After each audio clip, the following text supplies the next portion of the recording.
अस्सलाम वालेकुम, मेरा नाम जैन है। मेरे पापा रिक्शा चलाते हैं। मैं बड़ा मजबूर हाँ, मैनू व्हील चेयर की बहुत जरूरत है।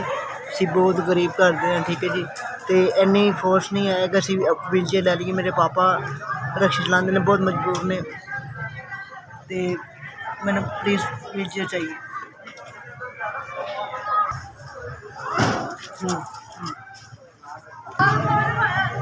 मैं किते आना जाना होवे तो मेरे बहुत तंगी होंदी है।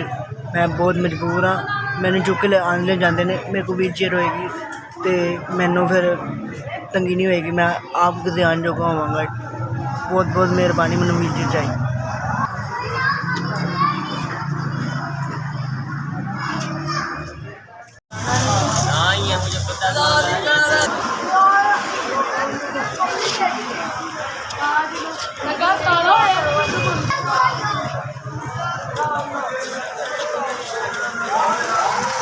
जी खुश, बहुत बहुत मेहरबानी, थैंक यू।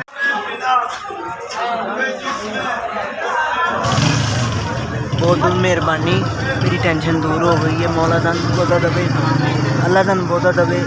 मौला इंज ही बनते रहो, अल्लाह तन जिंदगी दवे, तंदुरुस्ती दवे। मैं गरीब लोग सा, मेरे को व्हील चेयर लैन जो कि पैसे नहीं सी। अल्लाह तन बहुत बहुत ज़्यादा दवे, बहुत बहुत मेहरबानी, थैंक यू।